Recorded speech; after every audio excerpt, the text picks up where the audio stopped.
সাহসী সিদ্ধান্ত নিতে কালেকটিভলি ব্যর্থ হয়েছে। এই ব্যর্থতা আমারও, এই ব্যর্থতা বাকি যারা ছিলেন তাদেরও। বিএনপি প্রায় ১ মাসের মতো সচিবালয় পরবর্তীতে যমুনা ঘেরাও করে রেখেছিল, আপনারা সবাই জানেন। এবং সরকার কোনো উদ্যোগ নিতে গেলেই জরুরি ডেলিগেশন গিয়ে সরকারকে এক ধরনের চাপ প্রয়োগ, যেমন রাষ্ট্রপতি পরিবর্তনের আলাপ হচ্ছে, জরুরি ডেলিগেশন গেল ডক্টর মোহাম্মদ ইউনূসের কাছে যে এটা করা যাবে না, এটা করলে এই জটিলতা ওই জটিলতা, আমরা সহযোগিতা করবো না, এরকম নানা কিছু। তো এরকম আরও কিছু উদ্যোগ নিতে গেলেই তখন এই চাপগুলো আসতো, অসহযোগিতাগুলো সামনে আসতো। কিন্তু সেখানে আমার মনে হয় যে অন্তর্বর্তী সরকারেরও আরও কঠোর হওয়ার এবং সাহসী সিদ্ধান্ত নেওয়ার সুযোগ ছিল।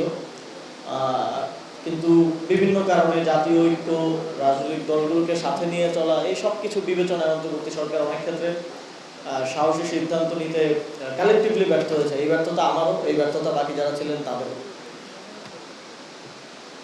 সংস্কারের ক্ষেত্রে আমরা যেই নতুন বাংলাদেশের কথা বা একটা আবার যেন ফেস্টিভ্যাল ফিরে না আসে সেই কাঠামোগত একটা রাষ্ট্র বিনির্মাণের কথা গণঅভ্যুত্থানের সময় থেকে বলে আসছি, বা যে আকাঙ্ক্ষা জনগণের মধ্যে আমার আপনার মধ্যে আছে, এটা আমাদের একটা প্রথমে বোঝাপড়া ছিল যে আমরা সংবিধান পুনর্লিখনের মাধ্যমে এটার একটা বাস্তবায়ন করব।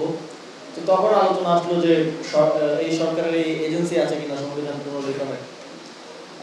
তারপরে ঐক্যমত্য কমিশন হলো, প্রথমে অনেকগুলো সংস্কার কমিশন হলো, তাদের রিপোর্ট আসলো, ঐক্যমত্য কমিশন হলো, রাজনৈতিক দলগুলোর সাথে বসে এবার একটা জুলাই সনদ করা হলো এবং মোটামুটি আমরা আমাদের জায়গা থেকে আস্তে আস্তে সরে এসে কম্প্রোমাইজ করে করে এক ঐক্যের স্বার্থে, রাজনৈতিক দলগুলোকে সাথে নিয়ে করার স্বার্থে পুনর্লিখন থেকে আমরা সংস্কারে আসলাম। এখন তো সংস্কার থেকে সংশোধনে চলে এসেছে, আপনারা জানেন।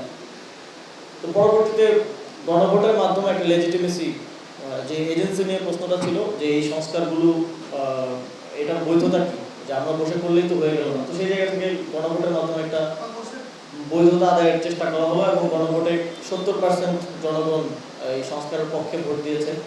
প্রায় 84টি বিষয়ে ঐক্যমত্য হয়েছিল, সেগুলো বাস্তবায়ন হওয়ার কথা ছিল সংবিধান সংস্কার পরিষদের মধ্য দিয়ে। আপনারা জানেন যে বিএনপি সরকার নির্বাচনের পরে আর সেটা করে নাই।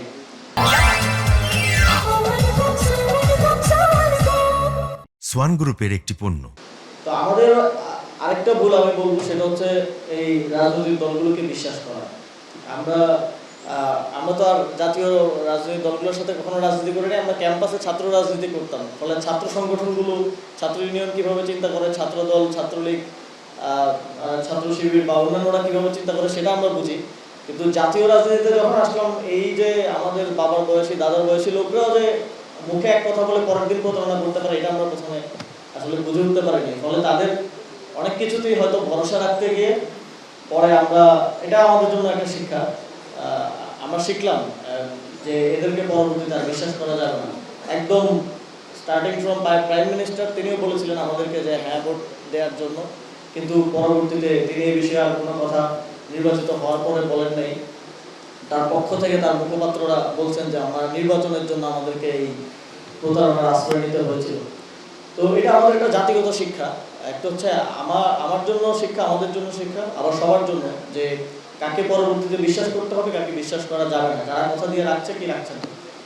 আমাদের যতটুকু সক্ষমতা আছে সেই সক্ষমতা দিয়েই আমরা গণভোটের রায় বাস্তবায়নের জন্য লড়াই করে যাচ্ছি।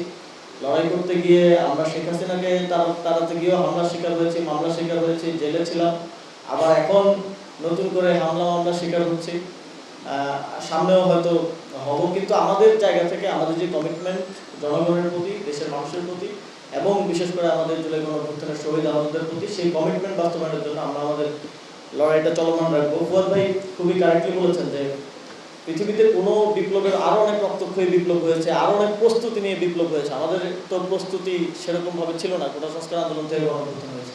কিন্তু তাদের কিন্তু ওই বিপ্লবের পরে যে তারা একটা আইডিয়াল সিচুয়েশনে পৌঁছে গেছে, তারা যেইভাবে আকাঙ্ক্ষা করেছিল সেখানে পৌঁছে গেছে এবং সেভাবেই চলছে এরকম কিন্তু না। ওই লড়াই কিন্তু চলমান আছে এবং নতুন নতুন চ্যালেঞ্জ তাদের সামনে আসছে, সেটা নিয়ে কিন্তু তাদেরকে কাজ করতে হচ্ছে। তো আমি এটাকে এভাবেই দেখি।